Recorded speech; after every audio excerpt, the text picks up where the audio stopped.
안녕하세요. TQQQ 연구소입니다. 어젯밤 미국 시장에서 누군가는 샴페인을 터뜨렸고 누군가는 계좌를 보고 한숨을 쉬었습니다. 같은 날, 같은 나라, 같은 시장에서 말입니다. 다우 지수는 어제 사상 최고치를 새로 썼습니다. 그런데 정확히 같은 시각, 나스닥을 3배로 추종하는 TQQQ를 들고 계신 분들의 계좌는 하루 만에 5.5% 녹아내렸습니다. 한쪽에선 신고가 파티가 벌어지는 동안 다른 한쪽에선 화면이 새빨갰던 겁니다. 그래서 오늘은 이 한 가지 질문으로 시작하겠습니다. 어떻게 같은 날 다우는 신고가를 쓰고 나스닥 레버리지 투자자는 피눈물을 흘릴 수 있었을까요? 이 질문의 답을 알고 나면 어젯밤 시장이 우리에게 보낸 진짜 신호가 보입니다. 그리고 그 신호는 솔직히 말씀드리면 생각보다 나쁘지 않습니다. 먼저 겉모습부터 보겠습니다. S&P 500은 어제 0.57% 내렸습니다.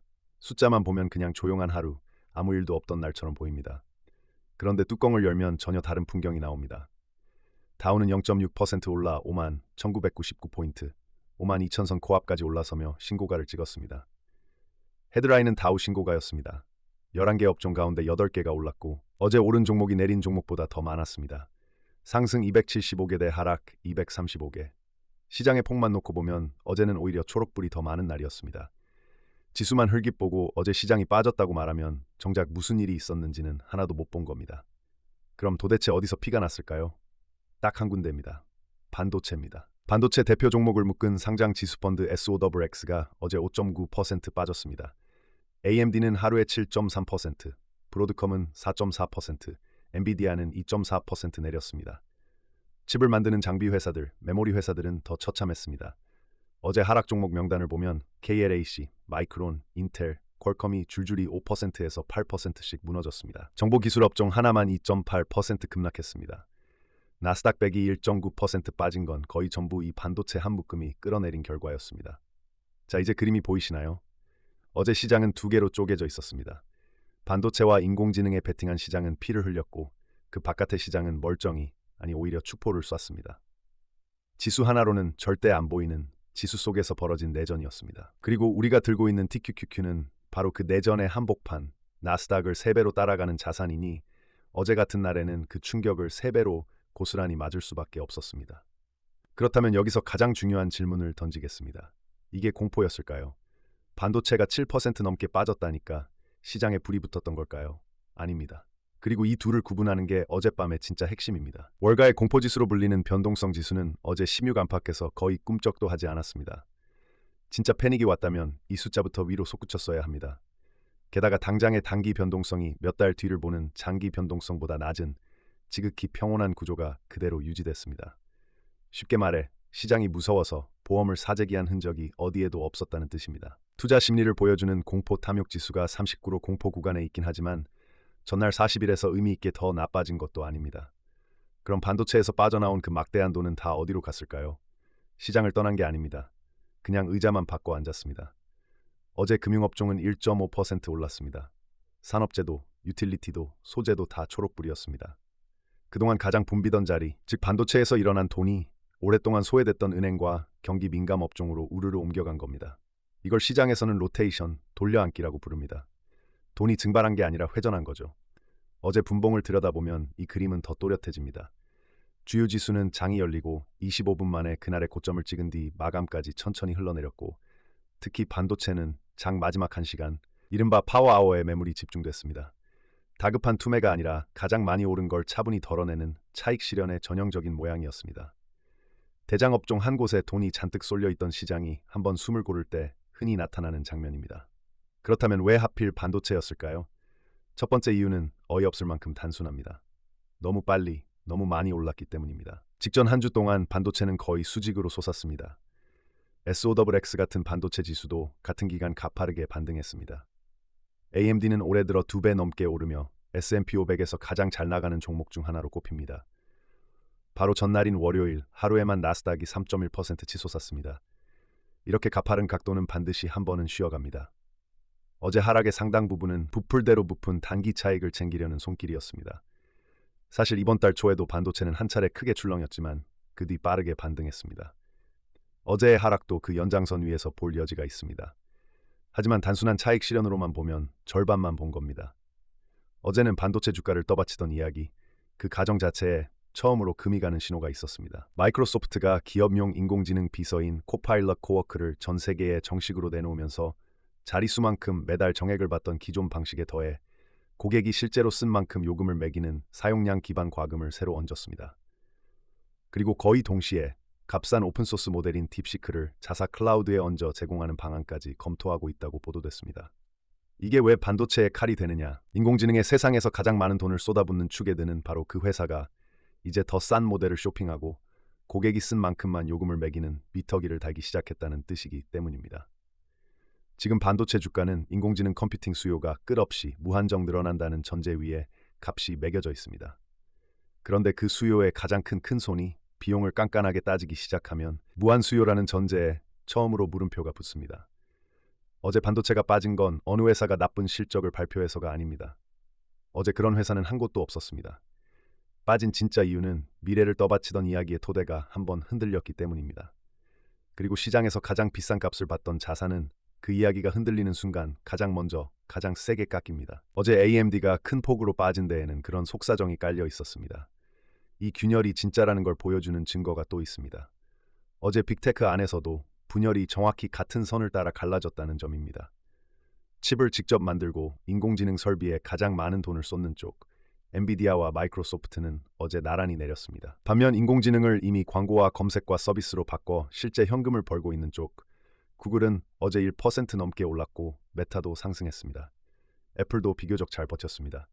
같은 빅테크라는 이름표를 달고 있어도 어제 시장은 인공지능에 돈을 쏟아붓는 쪽과 인공지능으로 돈을 버는 쪽을 칼같이 갈라서 줄을 세운 겁니다. 특히 마이크로소프트는 이번 달 들어 빅테크 가운데서도 유독 부진한 흐름을 보이고 있습니다. 어제의 반도체 급락은 그러니까 갑자기 튀어나온 사고가 아니라 시장이 인공지능 시대에 누가 돈을 쓰고 누가 돈을 버는지를 다시 저울질하기 시작한 그 큰 흐름의 한 장면이었던 셈입니다.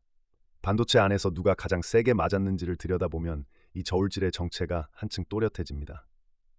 어제 가장 크게 무너진 건 칩을 설계하는 회사가 아니라 앞서 이름을 부른 그 장비 회사들과 메모리 회사들이었습니다. 칩을 찍어내는 데 필요한 기계를 파는 쪽, 그리고 데이터 센터에 잔뜩 들어가는 메모리를 파는 쪽이 두 자릿수에 가깝게 빠지는 동안 정작 인공지능 칩의 대장격인 엔비디아의 낙폭은 그 중에서 가장 작았습니다. 이게 무슨 신호일까요? 어제 시장이 도려낸 건 인공지능 그 자체에 대한 믿음이 아니라 데이터 센터를 끝없이 더 짓는다는 그 설비 투자 사이클에 대한 베팅이었다는 뜻입니다. 골드러시에 비유하면 금을 캐는 회사가 아니라 곡괭이와 삽을 파는 회사들이 먼저 흔들린 겁니다. 건설붐의 가장 끝단에 매달린 종목들이니까요. 마이크로소프트가 비용을 따지기 시작했다는 소식이 정확히 이 지점을 때렸습니다. 누군가 데이터 센터를 덜 짓겠다고 마음먹는 순간 가장 먼저 주문이 끊기는 게 바로 그 장비와 메모리이기 때문입니다. 이제 동전의 반대면을 보겠습니다. 반도체 바깥의 시장은 왜 그렇게 멀쩡했을까요? 사실 어젯밤의 진짜 대형 뉴스는 반도체가 아니라 따로 있었습니다. 국제 유가가 하루 만에 6% 가까이 폭락한 겁니다. 서부 텍사스산 원유는 배럴당 76달러 선까지, 브렌트유도 79달러 선까지 미끄러졌습니다.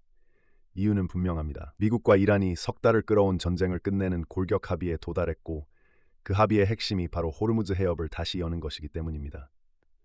세계 원유의 5분의 1이 지나다니는 그 길목을 막고 있던 공포가 풀리니 전쟁 프리미엄을 잔뜩 얹고 있던 기름값이 한꺼번에 빠진 겁니다.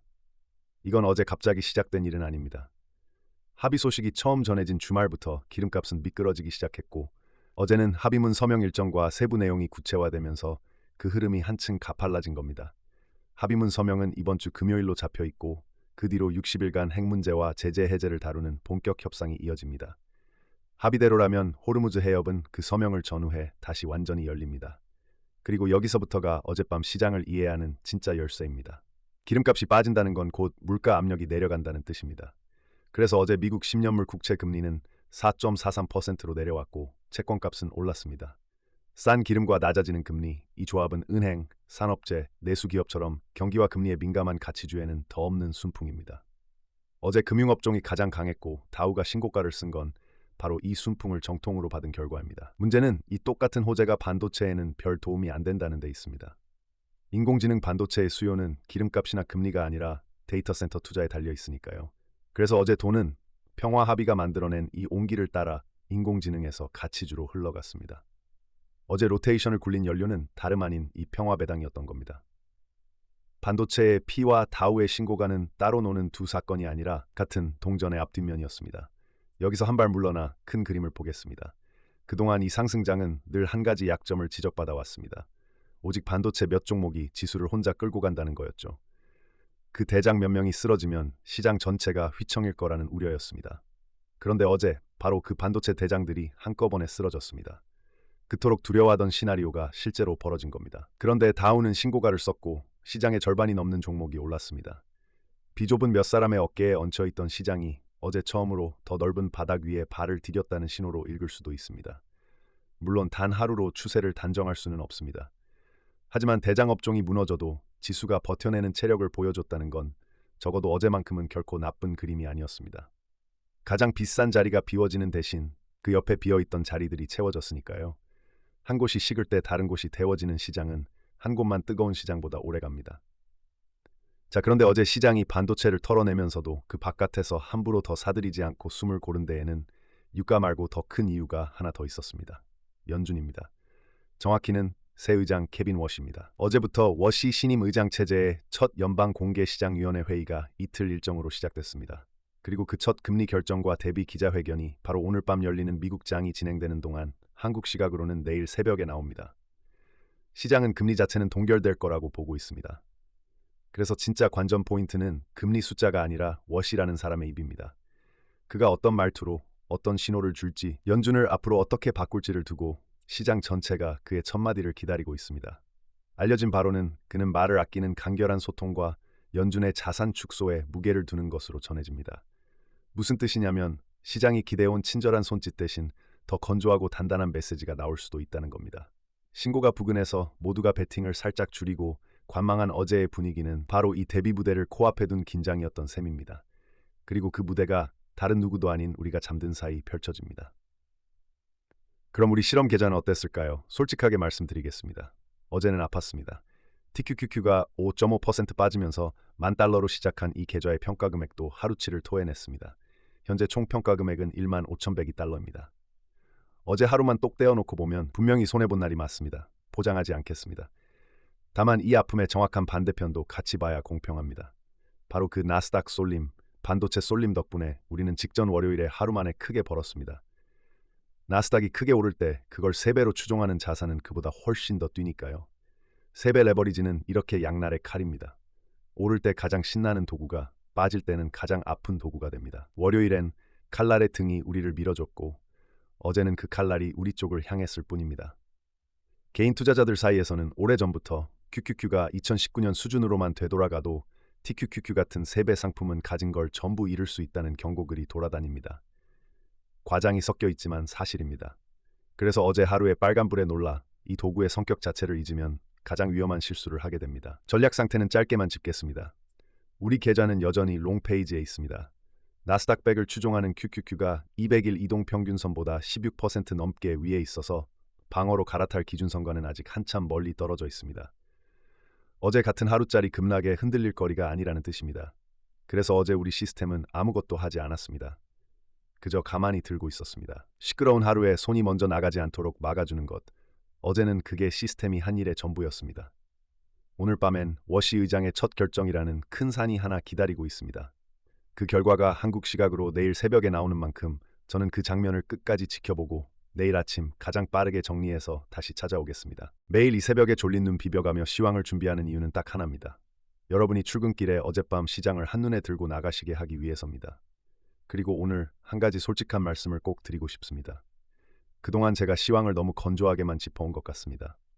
게다가 요즘 미국 투자자들이 가장 많이 조회한 뉴스가 대부분 FUD성 뉴스입니다. FUD는 공포와 불확실성, 그리고 의심이라는 뜻인데 쉽게 말하면 투자 심리를 위축시키고 겁먹게 만드는 부정적인 뉴스를 가리킵니다.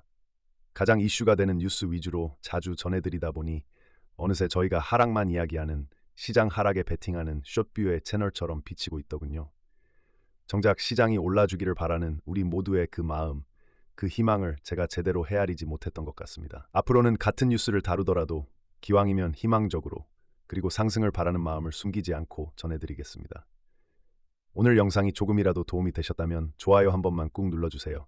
그 작은 클릭 하나가 이 새벽을 버티게 하는 가장 큰 힘이 됩니다. 그럼 저는 워시의 입을 지켜보러 가보겠습니다. 지금까지 TQQQ 연구소였습니다.